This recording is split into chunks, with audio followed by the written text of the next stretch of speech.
चलिए शुरुआत करते हैं। तो आज हम लोग देखेंगे इन 5 चीज़ों के बारे में पढ़ेंगे।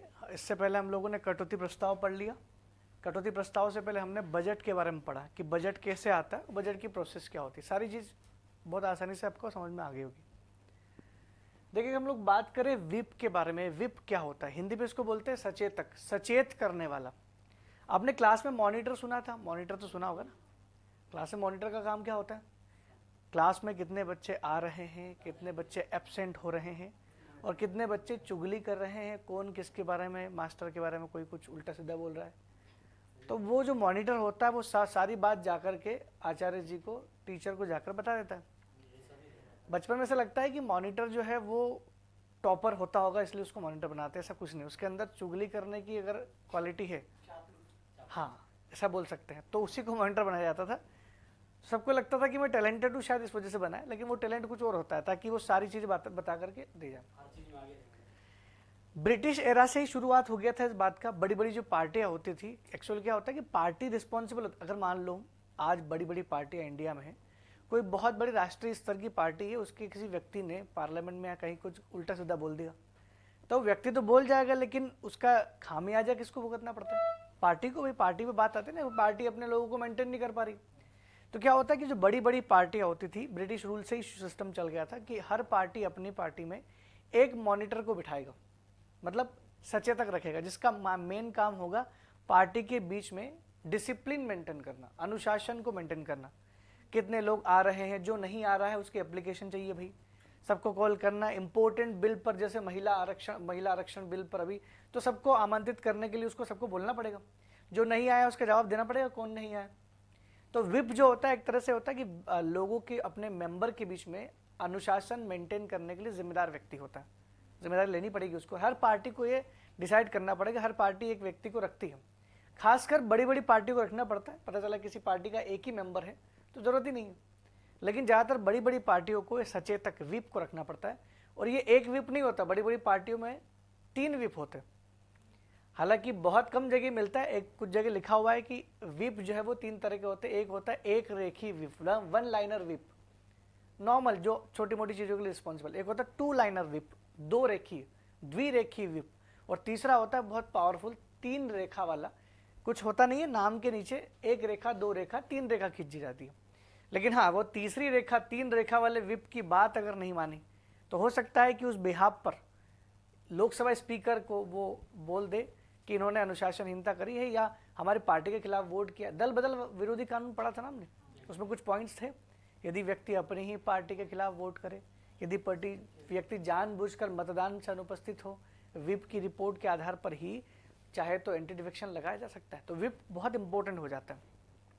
तो समझ में क्या है कि विप जो है वो अपनी पार्टी के अंदर अनुशासन को मेंटेन करने के लिए, डिसिप्लिन को मेंटेन करने के लिए रिस्पॉन्सिबल पर्सन होता है।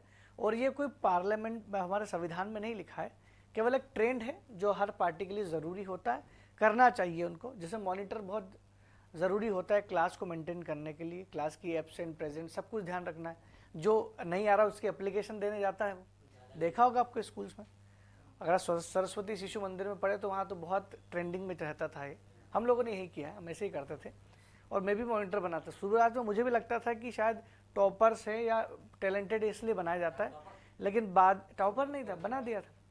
फिर बाद में पता चला कि अच्छा, कोई भी बात जाकर के टीचर से बोल देता है जो व्यक्ति, छुपाता नहीं है, तो जो उसी को बनाया जाता है। तब समझ में आया कि टैलेंट नहीं था। अब जाके समझ में आ रहा है, अब वो टीचर मिलते नहीं, उन्होंने टैलेंट बचपन में ही खोज लिया था। चलिए दूसरा जो शब्द है लेम डक सेशन। तो लेम पहला समझ में आ गया।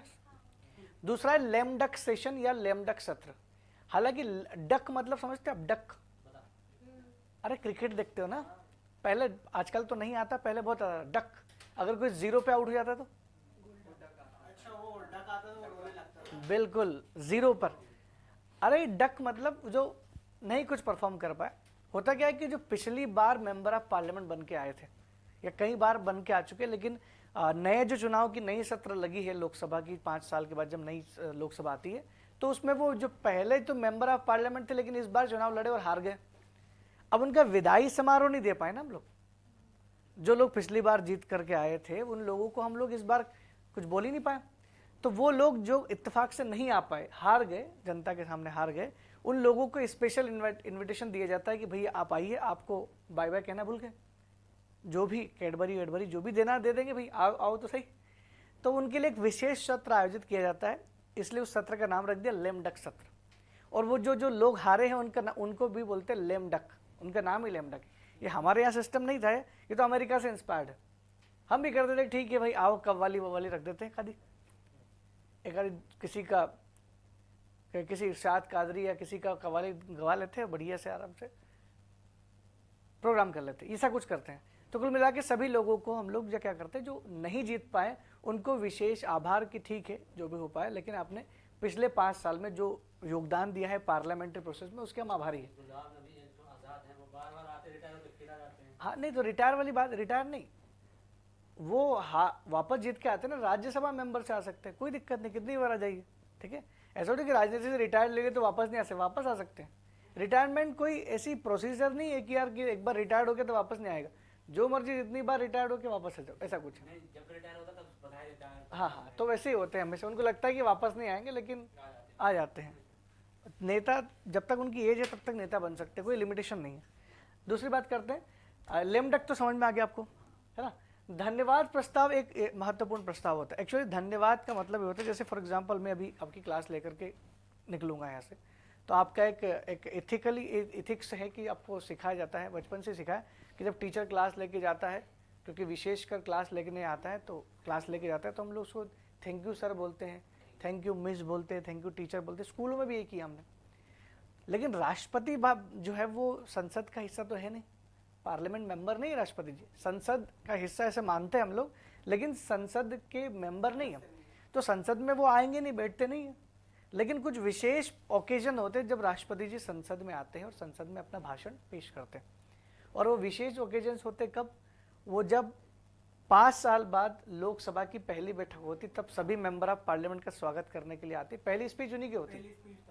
और जब जब पहला सेशन होता है, साल का पहला सेशन होता है समर सेशन, ग्रीष्मकालीन सत्र, और बजट सेशन भी उसी को होता है। और पहले ही दिन हम तो बजट ले आते हैं 1 फरवरी को, तो बजट सत्र में भी वो सबसे पहले बजट को खुद रखवाते हैं, तो आना पड़ता है और स्पीच देते हैं, बजट के बारे में अच्छी अच्छी बात कहते हैं कि यार बजट में कोई दिक्कत नहीं, क्योंकि इस बजट से पूरे साल भर का लोगों का, पूरे देश का काम चलना है, तो बजट को लेकर ज़्यादा डिले ना करें, क्योंकि फिर हमको आगे वोट एंड अकाउंट, वो अकाउंट मांगना पड़ता है, लेखानुदान मांगना पड़ता है बाद में, क्योंकि वो लंबा हो गया तो दिक्कत होती है ना। कल ही मैंने बताया था आपको। तो ऐसे में क्या है कि जब जब राष्ट्रपति, और एक बार वो आते जब जॉइंट सीटिंग होती है, संयुक्त बैठक जब होती है, तो जब संयुक्त बैठक होती है तब भी राष्ट्रपति जी स्पीच देते हैं। जब जब राष्ट्रपति जी संसद में अपना संबोधन करेंगे तब तब राष्ट्रपति जी के सम्मान में धन्यवाद प्रस्ताव लाया जाएगा। उनके जस्ट स्पीच खत्म होने के बाद ये धन्यवाद प्रस्ताव पारित होना बहुत ज़रूरी है। अगर ये पारित नहीं हुआ तो लोकसभा में कुछ दिन के अंदर ही सरकार को फ्लोर टेस्ट देना पड़ेगा, बहुमत साबित करना पड़ेगा, सरकार गिर भी सकती है, बहुत ज़रूरी है वो। वैसे आज तक ऐसा हुआ नहीं, सब अपोजिशन वाले भी राष्ट्रपति जी को सम्मान देते, तो ये नॉर्मली नहीं होता, लेकिन मान लो हो गया तो। इसलिए जिस दिन राष्ट्रपति आने वाला है उस दिन पूरी पूरी विप की जिम्मेदारी है। विप की जिम्मेदारी समझ रहे हैं आप, कि जिस दिन धन्यवाद प्रस्ताव आने वाला, उनको पता होता आज तो हो गई क्योंकि आज आएंगे स्पेशल, तो इसका मेन काम है ज़्यादा से ज़्यादा प्रेजेंट दे रूलिंग पार्टी का, ताकि ऐसा ना हो जाए कि कभी धन्यवाद प्रस्ताव गिर जाए, हमको फिर दिक्कत हो। बहुमत है तो आप साबित कर देंगे, लेकिन दिक्कत वो है ना कि वो एक बहुत बड़ी कंट्रोवर्सी हो जाएगी कि देखो राष्ट्रपति के सम्मान में ये धन्यवाद प्रस्ताव पारित नहीं कर पाए, इस्तीफा दो, ये दो, बहुत सारी चीज़ें हो जाएगी। सर आज तक नहीं हुआ, आज तक ऐसा नहीं हुआ, लेकिन दिक्कत है ना कि सरकार के 15 दिन खराब हो जाएंगे ना इस चक्कर में। 15 दिन फिर वो अपने सदस्यों को बुला के वोटिंग करवाएगी, फ्लोर टेस्ट, बड़ी एक वो हो जाती है। और 15 दिन बहुत बड़ी चीज़ होती है सरकार के, 15 दिन में बहुत काम होते हैं, ठीक है। अब होता है एक सदन का नेता। सदन का नेता क्या होता है? सदन का नेता जो होता है, हमेशा सदन का नेता जो होता है, लोकसभा में सदन का नेता प्रधानमंत्री को ही कहा जाता है। सदन का नेता तो प्रधानमंत्री होता है, लेकिन क्या होता है कभी कभी प्रधानमंत्री राज्यसभा से भी तो हो सकता है। मैंने आपको बताया था क्लास में कि भारत के 4 ऐसे प्रधानमंत्री हुए हैं जो राज्यसभा के मेंबर होते हुए भी देश के प्रधानमंत्री बने। एक थे आपके इंदिरा गांधी जी, इंदिरा गांधी, वीवी गिरी नहीं थे, वीवी गिरी राष्ट्रपति थी, प्रधानमंत्री कहां से थे?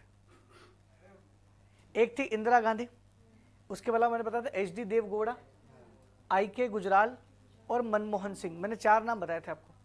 ये चारों लोग वो हैं जो राज्यसभा के मेंबर भी रहे और उसके साथ देश के प्रधानमंत्री बने। तो राज्यसभा का मेंबर होते हैं, प्रधानमंत्री बन सकता है। तो ऐसे में जब वो राज्यसभा का मेंबर है तो लोकसभा का सदन का नेता कैसे हो सकता है?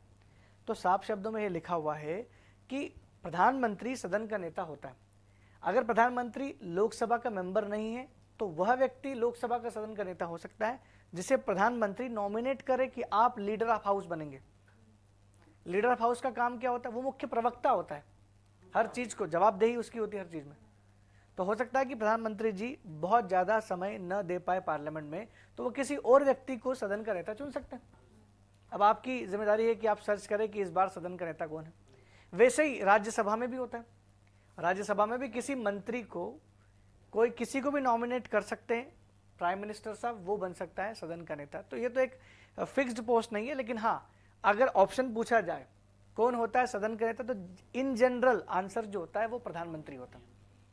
प्रधानमंत्री होता है, और प्रधानमंत्री नहीं ऑप्शन में है तो वह व्यक्ति जिसे प्रधानमंत्री नामित करे, ये हो सकता है। ठीक है। अब दूसरी बात ये कि विपक्ष का नेता, अच्छा पहला पूछेगा कि भारत का पहला सदन का नेता कौन था? ऑब्वियसली बात है जवाहरलाल नेहरू होंगे, क्योंकि पहले देश के प्रधानमंत्री थे। लेकिन विपक्ष के नेता को लेकर के कई बाद में विपक्ष नेता आए। विपक्ष के नेता को लेकर के बड़ी संशयता है, विपक्ष का नेता किसको बनाया जाए, विपक्षी दल किसको बनाए? नेता प्रतिपक्ष इसी को बोलते हैं, नेता प्रतिपक्ष। प्रतिपक्ष मतलब विपक्ष।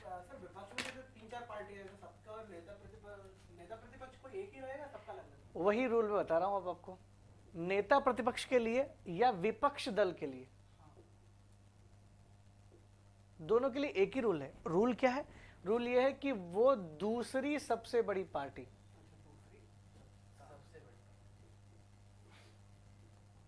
दूसरी सबसे बड़ी पार्टी जिसके पास कम से कम 10% सीट हो रूलिंग पार्टी के अलावा। सेकंड लार्जेस्ट पार्टी जिसके पास 10% सीट हो, जो मेन पार्टी की सरकार बना रही उसके अलावा जो दूसरी पार्टी उसके पास 10% सीट है, तो उसे विपक्ष दल का दर्जा मिल जाता है। लेकिन अगर मान लो कोई पार्टी, जैसे भी बैक टू बैक 2014 और 2019 के चुनाव में कोई पार्टी 10% नहीं लेके, इवन कांग्रेस भी 10% नहीं गेट कर पाई, अगर वो इतना भी नहीं स्कोर कर पाई, तो फिर क्या होता है? It depends on ruling party. ये सत्ता दल के ऊपर डिपेंड करता है, वो चाहे तो उसे विपक्ष का दर्जा दे सकता है। ऐसा पहली बार 1985 के चुनाव में जब राजीव गांधी की सरकार थी, तब 4 सीटों वाली बीजेपी को उन्होंने विपक्ष का दर्जा दिलाया था, जबकि 10% 55 होता है, 55। लोकसभा में 55 सीट्स अगर नहीं है तो आप विपक्ष में नहीं बैठ सकते। विपक्ष मतलब दल नहीं कहलाएंगे। वैसे तो कहने का मतलब तो रूलिंग पार्टी के अलावा सारी पार्टी विपक्ष हो जाती है, लेकिन विपक्षी दल का एक अलग स्टेटस मिलता है और उसी दल के नेता को विपक्ष का नेता प्रतिपक्ष कहा जाता है। उसी जैसे अभी अधीर रंजन चौधरी साहब है, तो ये अभी वर्तमान जो सरकार है, रूलिंग पार्टी है, उसने कांग्रेस पार्टी को नेता प्रतिपक्ष का दर्जा दिया है कि आप नेता प्रतिपक्ष में रहेंगे, क्योंकि वो चाहती है कि बिना विपक्ष के मजा नहीं आएगा क्वेश्चन आवर में, 0 आवर में। बात लड़ने की नहीं, बात डिबेट करने की, ट्रांसपेरेंसी, रिस्पॉन्सिबिलिटी और भी चीजें होती है पार्लियामेंट में। पार्लियामेंट तो एक रिस्पॉन्सिबल एक हाउस है, सदन है, तो वहां पर कैसे वो आंसर, क्वेश्चन आंसर कोई तो करे। नहीं है, 10% सीट नहीं है। मैं बोल जितने भी 48-47 सीट्स हो, लेकिन 10% सीट अगर नहीं भी, आप तो कॉन्सेप्ट समझिए, वर्तमान को जोड़ के करोगे तो फिर हर बार चेंज होगा। अब ध्यान रखिए कि 10% सीटें अगर ले आती हैं कोई भी पार्टी, तो उसे विपक्ष दल का दर्जा मिल जाता है। अब वो पार्टी तय करती है कि उसमें से किसको विपक्ष के नेता चुने। वो पार्टी खुद बता देती है कि हमारे तरफ से विपक्ष के नेता ये होंगे। जैसे इस बार अधीर रंजन चौधरी है, पहले मल्लिकार्जुन खड़गे थे, और पहले राज्यसभा में गुलाम नबी आजाद थे। ऐसे कोई भी हो सकता है, राहुल गांधी भी हो सकते हैं विपक्ष में, वो हो सकते हैं। बाकी और भी पार्टियां जो है वो सब विपक्षी दल ही कहलाते हैं। जो इनके कोalition में नहीं, उसके अलावा सब विपक्षी दल कहलाते हैं। 1967 में पहली बार विपक्षी दल के को इज्जत दी गई, मतलब रिस्पेक्ट दिया गया कि यार विपक्षी दल कोई छोटा मोटा व्यक्ति नहीं। 1967 में विपक्षी दल को एक दर्जा दिया गया। इनको कहा गया कि अब विपक्षी दल के पास में कैबिनेट का दर्जा होगा। कैबिनेट मंत्री जो होते हैं उनके बराबर का दर्जा मिलेगा इसको। कैबिनेट मंत्री नहीं होगा, उसके बराबर की रिस्पेक्ट होगी। जितना पावर कैबिनेट मंत्री को होता है ना, उतना पावर इनको होगा। और विपक्षी दल को बहुत पावर दी जाती है, विपक्षी नेता प्रतिपक्ष को पावर दी गई है। 1969 में लोकसभा में ऐसा पहली बार जब विपक्ष के नेता का स्टेटस मिलने लगा ना, तो 1969 में पहली बार लोकसभा में राम सेवक सिंह पहले लोकसभा में नेता प्रतिपक्ष बने। नेता प्रतिपक्ष बने 1969 में। कौन बने? राम सेवक सिंह पहले नेता प्रतिपक्ष बने। और अगर राज्यसभा की बात करें, ये भी ध्यान रखना, राज्यसभा की बात करें तो राज्यसभा में जो है वो कमलापति त्रिपाठी, इनको सबसे पहले 1977 में विपक्ष के नेता का दर्जा दिया गया। तो दो विपक्ष के नेता आपको ध्यान रखने हैं। 19 ये आइडिया नहीं है वो कहाँ के थे, ये आप सर्च करें तो मिल जाएंगे कौन से कहाँ के थे। त्रिपाठी ये तो क्या भोपाल के, भोपाल है क्या, कहीं भी हो सकते हैं ना। तो राम सेवक सिंह जो लोकसभा के नेता प्रतिपक्ष का दर्जा प्राप्त किए पहले व्यक्ति थे, जबकि कमलापति त्रिपाठी जो थे वो दूसरे व्यक्ति थे, मतलब राज्यसभा के पहले थे। तो ये पांचों पॉइंट बहुत आसान थे, लेकिन कभी कभार ऐसे छोटे मोटे प्री में क्वेश्चन यहाँ से आ जाते हैं। बात समझ में आया आपको? हमने 5 चीजें पढ़ी, क्या क्या? विप समझ में आया, जिम्मेदार होता है ये डिसिप्लिन के लिए। दूसरा जो हमने लेमडक की बात करी, ये भी आपको क्लियरली समझ में आ गया होगा, जो पिछली बार जीत के आया था लेकिन इस बार चुनाव लड़ा लेकिन नहीं जीत पाया, तो उसको हमने। और या कुछ लोग जो पहली बार तो थे, इस बार चुनाव ही नहीं लड़े, लेकिन हमको नहीं पता था ना कि चुनाव नहीं लड़ेंगे। भंग होने के बाद समझ में आया कि इनको टिकट ही नहीं मिली, लेकिन उनको बुलाना पड़ेगा और उनका एक विशेष सत्र का आयोजन किया जाएगा, एक जस्ट सम्मान के रूप में कि ठीक है आपने 5 साल रहे, 10 साल रहे, लेकिन आपने इस प्रोसीजर में काफ़ी अच्छा काम किया है। जो भी हो, सदन का नेता धन्यवाद प्रस्ताव भी बिल्कुल सिंपल समझ में आ गया। 3-4 ओकेजन होते हैं जब राष्ट्रपति जी केवल स्पीच देते हैं। जब जब राष्ट्रपति स्पीच देंगे तब तक ये पास होना चाहिए, नहीं हुआ तो दिक्कत हो सकती है, मैंने आपको बताया था। कई बार सरकार कई बार गिरने की संभावना हो जाती है। मैंने बोला था ना, कटौती प्रस्ताव नहीं पास, अगर पास हो जाए तो सरकार को नौबत आ जाती कि गिरने की। तो जब बजट पास नहीं हो तो दिक्कत हो जाएगी, बजट ही पास होना बहुत जरूरी है। सरकार अगर बजट ही पास नहीं कर पाए, इसका मतलब सरकार सक्षम नहीं है सरकार चलाने में, बहुत सारी चीज़ें अटकलें लगाई जा सकती। चलिए ठीक है, तो ये चीज़ें समाप्त हो गई। अब आगे बढ़ते हैं।